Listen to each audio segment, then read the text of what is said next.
रहे हैं, गरीबों के, मुसलमानों के घरों को गिराया जा रहा है। कोई नहीं खड़े रहकर उस बुलडोजर के सामने खड़े रहने की हिम्मत कर रहा है। कोई ऐवान के अंदर, न असेंबली में, न पार्लियामेंट के अंदर तुम्हारे लिए कोई बोलने के लिए तैयार है। वक्फ की पूरी जमीनें हुकूमत अपने पास हथियाना चाहती है। जो गरीब मुसलमानों की जमीनें हैं, हमारी इबादत गाहें, हमारी मस्जिदों की, हमारी दरगाहों की, हमारी खानकाहों की, ये जमीनें हुकूमत हथियाना चाहती है। हमने देखा है कि हुकूमत कैसे कैसे कानून ला रही है कि हमारी बच्ची अगर कॉलेज में जाएगी तो हिजाब पहनकर नहीं जा सकती है। यूनिफॉर्म सिविल कोड के नाम के ऊपर हमारी मजहबी शिनाख्त को कैसे छीना जाने वाला है कि अगर तुम मुसलमान है तो अपने घर में, अपने मस्जिद के अंदर टोपी पहनो, लेकिन बाहर जब सड़क पे निकलेंगे तो टोपी नहीं। यूनिफॉर्म सिविल कोड के जरिए ये सब लाया जा रहा है मेरे भाई। और ऐसे हालात के अंदर कोई खड़े रहता है और हद ये हो जाती है कि इम्तियाज जलील को अगर गाली दे रहा है तो मैं बर्दाश्त कर सकता हूं, लेकिन अगर मेरे हुजूर के खिलाफ, नबी करीम सल्लल्लाहु अलैहि वसल्लम के खिलाफ कोई गुस्ताखी करता है, कोई बोलने के लिए तैयार नहीं, कोई बोलने के लिए तैयार नहीं। तब हमने यह अहद किया कि हमारा वजूद, हमारी पहचान, हमारी शिनाख्त, हमारा सब कुछ जिसके ऊपर कुर्बान है,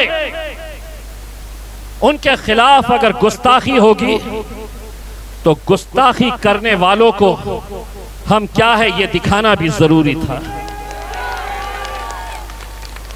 तो हमने तय किया कि महाराष्ट्र से मुंबई की तरफ जाएंगे, हुकूमत को झिंझोड़ के रख देंगे।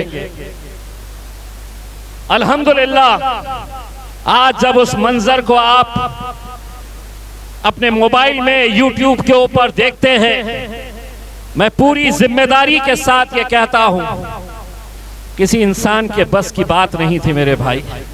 ये अल्लाह के तरफ की मदद थी कि हजारों की तादाद के अंदर गाड़ियों में सवार नौजवान बुजुर्ग मुंबई की तरफ कूच करने लगे।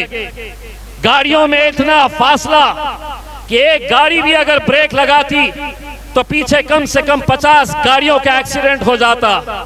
लेकिन कहते हैं ना कि अल्लाह की अगर मदद हो तो कैसे पूरे रास्ते भर गाड़ियों के ऊपर सवार नौजवान लड़के गाड़ियों पे लटके हुए, लेकिन क्या मजाल कि किसी को खरोच भी आ जाए, क्या मजाल कि एक छोटा सा एक्सीडेंट भी हो जाए। मुझसे कहा गया कि आप ये रैली निकाल रहे हैं, आपको हुकूमत इजाजत नहीं दे रही।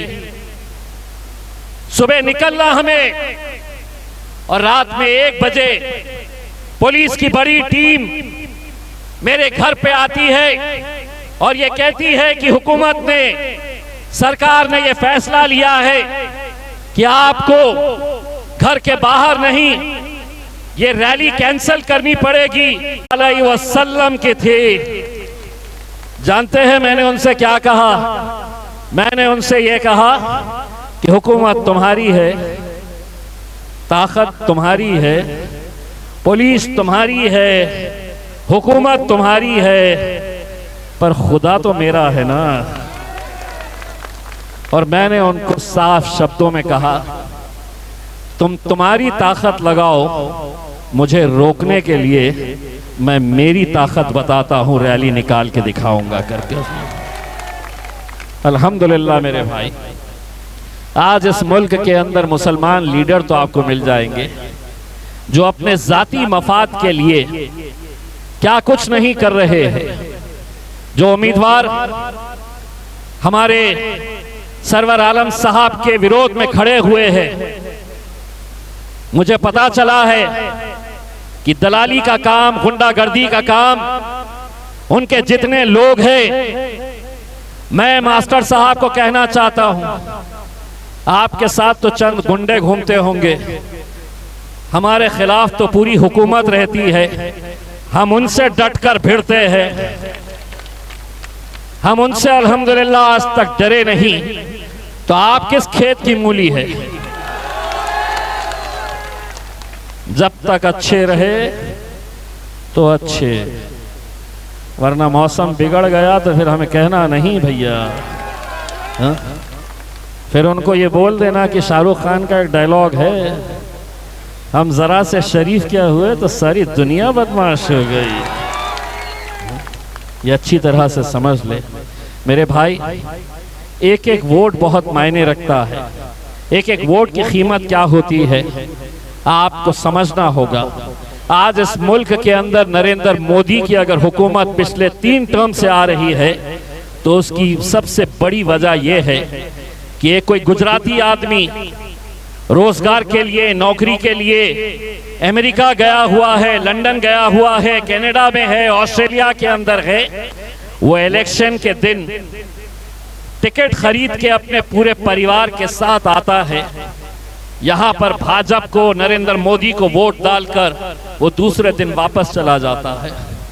और हम हैं कि पोलिंग बूथ करीब में है, लेकिन हमारी सोच कि नहीं, अगर मैंने नहीं दिया तो क्या होगा, इतने सारे लोग तो लगे हुए हैं, कौन जाकर लाइन में खड़े रहेगा। मैं मेरी माँ और बहनों से हाथ जोड़कर ये अपील कर रहा हूँ, ये जो जितने लड़के हैं, आपके शौहर है, इलेक्शन के दिन सुबह उठेंगे ये और रोजमर्रा की तरह बोलेंगे चाय बनाओ, तो बोलना चल पहले जाके पतंग को वोट करके आ तो चाय दोगी।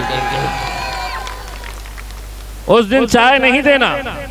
हाँ हंसिए मत, आपको भी नहीं मिलने वाली है चाय, बेफिक्र रहिए। पहले आप वोट डाल के आइए, फिर नाश्ता चाय जो खिलाना है भरपूर खिलाइए उन्हें। बस 11 तारीख के दिन आपको किस पे मोहर लगानी है? पतंग उड़ाते कैसा?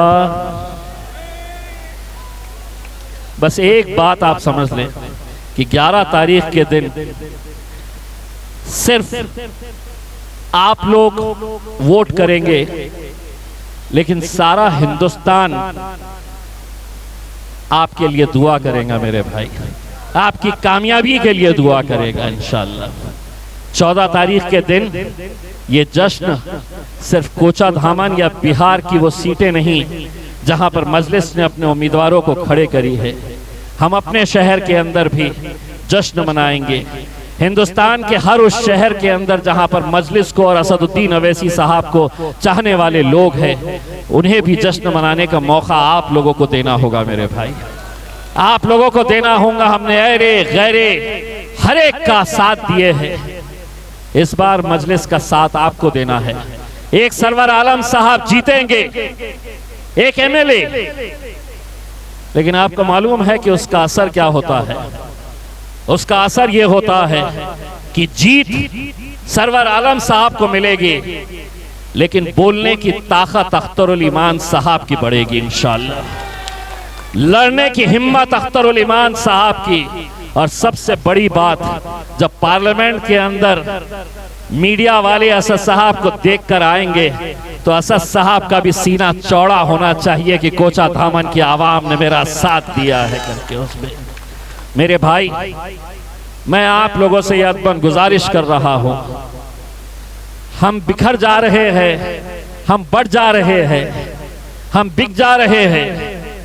इलेक्शन के वक्त मुझे मालूम है कैसे कैसे हथकंडे अपनाए जाते हैं। जिसके पास हराम की दौलत है, बेईमानी की दौलत है, वो ये समझता है कि मैं जाऊंगा इलेक्शन से 2 दिन पहले, 3 दिन पहले ये नौजवानों में पैसा बांटूंगा, इन्हें खरीद लूंगा। लेकिन उनको कहना चाहता हूं, मास्टर साहब, पैसा कितना भी हो जेब में, बाजार आपके पास भरा हुआ है, कितना भी हो पैसा, कभी आपने सुना है कि उन पैसों से जाकर बाजार से शेर के बच्चे खरीदे जा सकते हैं? बिकने वाले अगर है तो हाँ, कुत्तों को भी मार्केट सस्ती है। अच्छी अच्छी ब्रीड के कुत्ते अगर पैसे देकर आप खरीदना चाहे तो खरीद सकते हैं, लेकिन मैं दावे के साथ कहता हूं कि कोचा धामन का एक भी मेरा नौजवान ऐसा नहीं है जो पैसों से बिकने वाला, क्योंकि अल्हम्दुलिल्लाह ये शेर के बच्चे हैं। और बिल्कुल इलेक्शन के दिन शेर बन के बाहर निकलना इंशाअल्लाह।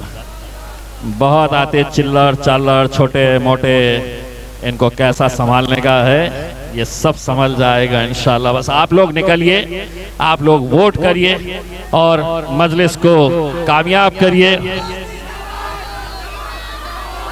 बस इसलिए बस जाते जाते वो बात जिसने पूरे हिंदुस्तान ही नहीं बल्कि दुनिया के कई मुस्लिम ममालिक में जिसकी चर्चा हुई, वो नारा मैं आपके साथ लगाना चाहता हूं। और वही नारा सुनकर इनके पेट में तकलीफ हो जाती है। तेरा मेरा रिश्ता क्या, तेरा मेरा रिश्ता क्या, दोनों हाथ ऊंचा करके तेरा मेरा रिश्ता क्या, अरे तेरा मेरा रिश्ता क्या। बहुत बहुत शुक्रिया। वाखिर दवाना अल्हम्दुलिल्लाह। पतंग निशानी है 5 नंबर पे। मेरी माँ और बहनों से कहना चाहूंगा, ईवीएम मशीन होती है 1 2 3 4 5। बहुत बहुत शुक्रिया। एक जरूरी ऐलान, कल 2 बजे से 5 बजे तक भीषम सिंह बिशनपुर में नकीब मिल्लत बैरिस्टर असदुद्दीन अवैसी साहब सदर कुल मजलिस इत्तेहादुल मुस्लिमीन व मौजूद रुकन पार्लियामेंट का जलसे आम है। इस जलसे आम से बैरिस्टर साहब के अलावा इम्तियाज जलील साहब,